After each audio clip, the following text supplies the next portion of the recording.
Hello, Kulumbai, Namaste, Salam, Goजोन्थों आङो दिनै बे भिडिअखौ लाबोनायानो जाहैबाय दासान्दि नुबाय थानाय माने कयेकटा कमिउनिटि जेनेबा दावराव खालामबाय थायो illegal immigrants and migrants.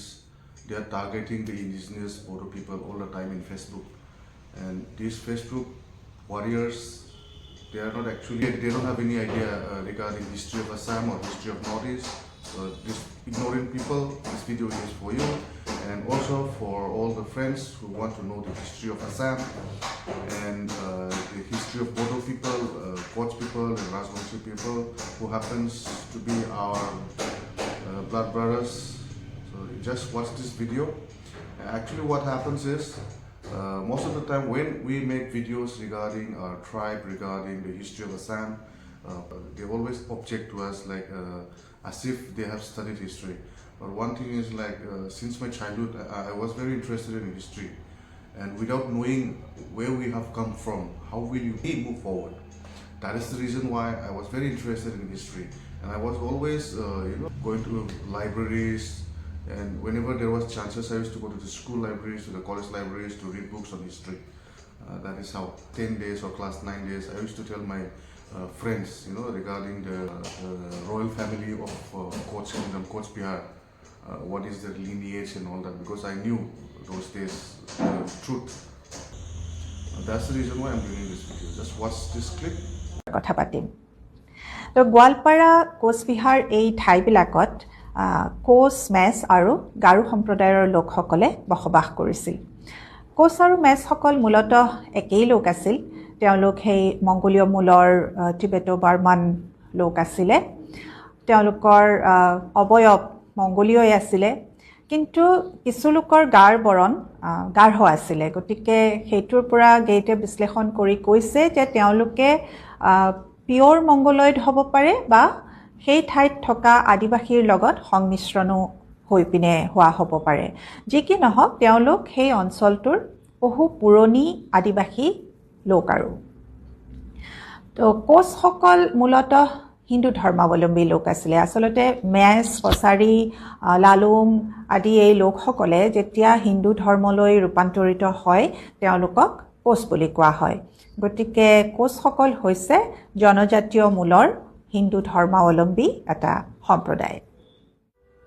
Koch ৰাজ্য প্ৰতিষ্ঠা কৰিছিল বিশ্বসিংহই। এতিয়া তেওঁনো ক'ৰ পৰা কেনেকৈ আহিল সেই বিষয়ে কিছু কথা আছে। এই কথাবিলাক জানিলে কথাবোৰ ভালকৈ মনত ৰয় আৰু জানি ভালো লাগে, সেইকাৰণে অকণমান কৈ দিছোঁ এই কথাবিলাক। তো গোৱালপাৰা জিলাত খুণ্টাঘাট নামেৰে এটা পৰগনা আছে আৰু তাত চিকনগ্ৰাম নামৰ এখন গাঁও আছিলে। সেই গাঁৱত হৰিয়া মণ্ডল নামৰ এজন মানুহ আছিলে। তেওঁ তাত থকা 12 ঘৰ মেচ পৰিয়ালৰ প্ৰমুখ্য আছিল। সেই 12 ঘৰ মেচ পৰিয়ালৰ মানুহকেইজন কোন কোন আছিলে সেই নামকেইটা ইয়াত উল্লেখ কৰিছে। নামবোৰ কৈ দিওঁ, সেই সময়ৰ মানুহবিলাকৰনো নামবিলাক কেনেকুৱা থাকিছিল সেইবোৰো জানিবলৈ মন যায়, নহয়নে? So their names are Panbor, Fedela, Fedfedo, Borihana, Kathia, Guabor, Megho, Boisagu, Jagai, Gurikota, Jugbor, and Dakharu. These are for the most part common Boro names. So এই নামবিলাক বড়ো মূলৰ নাম বুলি কৈছে, মানে বড়ো ভাষাৰ নাম। কাৰণ কোচসকলৰ যিটো ভাষা আছিল নিজৰ, সেই ভাষাটোও বড়ো ভাষাই আছিল, সেই টিবেটো বাৰ্মান মূলৰ বড়ো ভাষা। তো হৰিয়া মণ্ডলৰ দুগৰাকী পত্নী আছিলে। প্ৰথমগৰাকী হৈছে হীৰা আৰু দ্বিতীয়গৰাকী জীৰা। তো সময়ত হীৰা আৰু জীৰা দুয়োৰে একোটাকৈ পুত্ৰ জন্ম হয়। হীৰাৰ পুত্ৰ আছিল বিহু আৰু জীৰাৰ পুত্ৰ শিশু। এতিয়া আমি আগৰ এপিছডত ইতিমধ্যে আলোচনা কৰিছিলোঁ যে হুছেইন শ্বাহে কমতাপুৰ দখল কৰিছিলে, মানে নীলাম্বৰক বন্দী কৰি লৈ গৈছিল আৰু কমতাপুৰ তেওঁৰ হাতলৈ আহিছিল। কিন্তু হুছেইন শ্বাহে তাতে খুব গুৰুত্বপূৰ্ণ সহকাৰে শাসন কৰি থকা নাছিল। তেওঁ হয়তো নীলাম্বৰক বন্দী কৰি লৈ আহিল, তাৰপিছত আৰু তেওঁলোক গুচি আহিল। আৰু তো গতিকে তাত নানা সৰু সৰু শাসক কিছুমান হয়তো মূৰ দাঙি উঠিছিল, সৰু সৰু শাসক, সৰু সৰু ফৈদ কিছুমানে মূৰ দাঙি উঠিছিল, মানে মুখ্য ৰজা বুলি কোনো নাছিলে। ইতিমধ্যে সেই হাৰিয়া মণ্ডলৰ পুত্ৰ বিহু, তেওঁ এজন অতি সাহসী আৰু উদ্যমী ডেকা হৈ উঠিছে। তেওঁ নিজাকৈ এটা সৈন্যবাহিনীও যোগাৰ কৰিছে আৰু সেই সৈন্য লৈ তেওঁ সেই অঞ্চলৰ ভূঞাসকলৰ ওপৰত আক্ৰমণ কৰি তেওঁলোকৰ মাটি বাৰীবিলাক দখল কৰি নিজে এজন শাসক হৈ উঠিছে। তেওঁ এনেকৈ ভূঞাসকলৰ মাটি বাৰীবিলাক লৈ ৰাজ্য বিস্তাৰ কৰি কৰি এসময়ত তেওঁৰ ৰাজ্য ইমানেই ডাঙৰ হ'লগৈ যে তেওঁ পশ্চিমৰ কৰতোৱা নদীৰ পৰা পূবে অসমৰ ভিতৰৰ বৰ নদীলৈকে তেওঁৰ ৰাজ্য বিস্তাৰ কৰি পেলালে।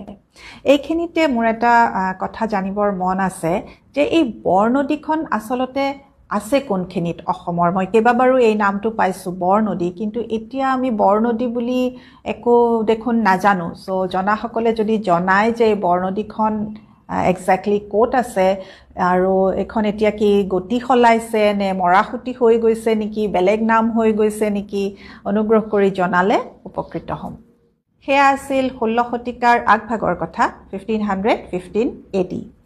তো আগতে হৈ অহাৰ দৰেই যেতিয়া বিহু ইমান শক্তিশালী আৰু ক্ষমতাশালী হৈ উঠিল, তেতিয়া তেওঁ ব্ৰাহ্মণসকলৰ নজৰত পৰিল আৰু ব্ৰাহ্মণসকলে তেওঁক এইটো বুজাই দিলে যে তেওঁ আচলতে শিৱৰ পুত্ৰ।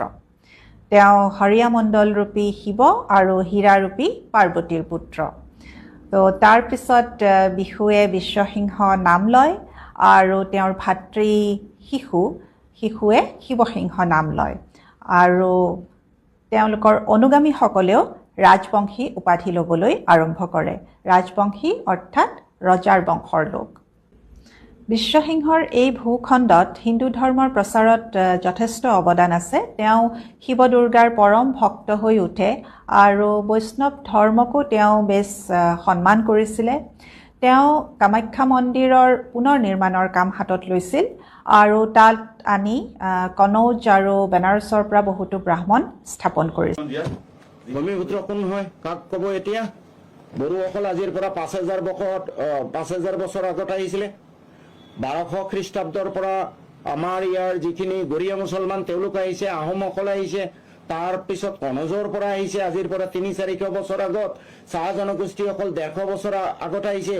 এতিয়া আপুনি নিজৰ সুবিধা মতে খিলঞ্জীয়াৰ ডেফিনেশ্যন বনাব নেকি? জনাওঁ যে আপুনি স্পষ্টীকৰণ দিয়ক, চাহ জনগোষ্ঠীৰ মানুহ খিলঞ্জীয়া হয়নে নহয়? তেওঁলোক ঔপনিৱেশিক শাসনৰ আগত আহিছে নে পিছত আহিছে? এটা চকুৰে নিমখ দেখা, এটা চকুৰে তেল দেখা আমি সকলোৱে বন্ধ কৰা উচিত। So now you have heard it. That's the reason why, the history of particular place, if it is written in the olden days, we have to go and verify it. We have to go and do your own research.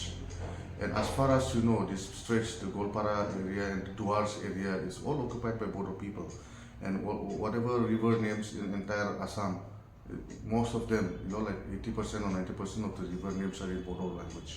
And those days like Dimasa, Boro Kacharis, and then Sonowals, Tengals, Lalungs, Tiwa and Tengal, and then Garo, we were all together those days, and then Chutia, and most of the Assam tribes were all under one umbrella. So if we go and if we dig deeper and deeper, we'll go again deeper and deeper, and if you go again, in past histories, if you dig deep, you'll find that most of us are all related. Now, there is nothing to be jealous of or nothing to fight of.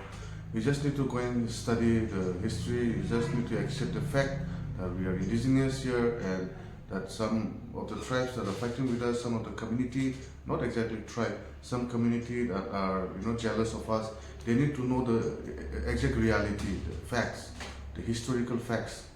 All the data is there, all the facts is there. So you should, acknowledge each other, we should support each other, we should have unity in brotherhood. That's what. So, cheers, Jai Hind.